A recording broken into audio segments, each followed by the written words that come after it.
c'est la technologie au service de la nature. Exactement. Donc on va aller par exemple pulvériser des produits bio et que du bio avec les drones. Ou on va faire du semis de couverts végétaux. Donc on va les semer avant la moisson. On va les semer comme ça on gagne un mois, ce qui permet d'avoir de la culture qui est déjà en place et d'avoir des sols couverts l'été et l'hiver pour éviter les ravalements de sol et avoir toujours de la végétation pour les lièvres, les faisans l'hiver et qu'ils aient toujours à manger. En fait, on reprend les technologies de nos ancêtres d'il y a 100 ans qui allaient semer à la main dans les champs. Nous, on le met dans un drone, on va plus vite, mais on refait la même chose que les... Oui, parce qu'ils n'avaient pas de drone. Ils n'avaient pas de drone encore. Ça, c'est les batteries. Maintenant, dans les tracteurs, ils ont des pulvérisateurs qui font 39 mètres de large.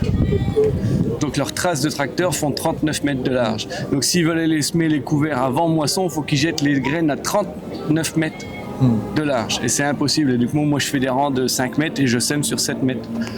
Donc grâce à des plus grandes largeurs de traitement, ils vont plus vite et ils font un meilleur travail. Mais du coup, ils perdent cette... facilité. Et comment ils réagissent, nos amis agriculteurs, quand ils voient un drone arriver? Ils sont très contents, ça leur rend service et ils peuvent semer des couverts végétaux, ce qui évite de mettre des engrais chimiques à la place des engrais verts. Je ne suis pas aussi efficace en termes de rendement qu'un tracteur, mais quand je vais semer dans du maïs, il ne passe pas. Ouais. Donc c'est pas pour remplacer un tracteur, c'est en complément du tracteur, c'est un outil qu'ils ont en plus pour préserver la nature. Le spécialiste de la pomme de terre, comment ça va? Moi, il y a 30 ans que je ne suis pas venu ici, à la foire d'Odruick, et il dit tiens, je vais aller faire un tour. D'habitude, il fait toujours mauvais, il fait assez souvent mauvais. 30 ans, j'imagine que ça a changé depuis. Ah ben, c'est plus du tout la même chose. Il n'y a pas de comparaison. Hein? Avec le matériel qu'il y a aujourd'hui, il y a 30 ans, on est époustouflé avec tout ce matériel qu'il y a, à des prix formidables quand même. Aujourd'hui, le tracteur, c'est 1000 € du cheval. Hein. Là, vous avez un tracteur de 250 chevaux, c'est 250 000 €. Juste là-bas, il y a des drones. Comment vas-tu? Salut. Il y a des drones en fait qui maintenant pulvérisent en fait voilà des semences. Qu'est-ce que vous pensez de ça? Je suis pas trop au courant de ça encore. J'ai commencé en labouré avec un cheval. Hein. Moi j'ai travaillé du temps de mon père avec les chevaux. Hein. On a encore mis 7 chevaux devant un tracteur en 1960 parce que c'était mouillé.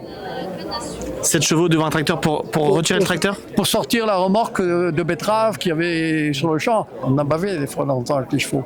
Tandis que maintenant on passe à travers tout. Mais la terre est rassie à fond aussi avec toutes ces machines. Hein. Rassie? Vous avez des poids lourds dans les champs, rassis, c'est-à-dire tassés. Hein. Et justement, le drone permettrait de ne pas tasser cette terre. Oui, mais le drone, il ne va pas tirer une remorque de betterave. Hein? Ah non, ça c'est vrai. Ça.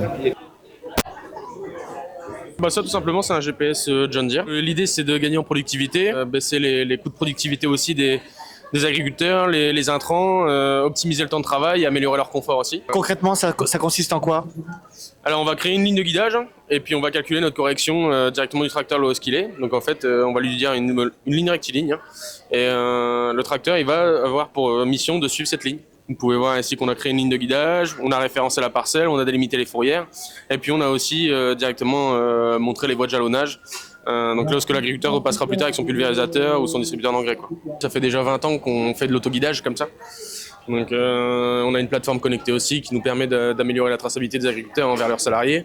Ils planifient les tâches au préalable à distance et puis ensuite ils envoient directement dans les machines. Le salarié, il n'y a plus qu'à appuyer OK pour valider la tâche et puis après il n'a plus qu'à suivre ses lignes de guidage et puis c'est parti quoi. On parle de pilotage automatique? Exactement. C'est ce qu'on va chercher à faire. Alors, faut savoir que nous, chez John Deere, on a déjà le tracteur autonome qui tourne aussi aux États-Unis. Pour une question d'homologation, on ne peut pas l'importer en Europe. Mais à l'avenir, il y aura peut-être plus personne dans le tracteur. Il y a un peu moins de sentiments quand même. C'est-à-dire? Un peu moins d'émotion dans tout ça. Ça dépend. Si on a la passion machine, on retrouve un peu d'émotion. C'est tout simplement pour pallier au manque de main-d'œuvre et à la productivité, au confort des agriculteurs. Par hectare, ça gagne jusqu'à 1 litre de carburant, 9% de surface couverte par heure en plus. Et 22% de stress en moins pour l'utilisateur quand même.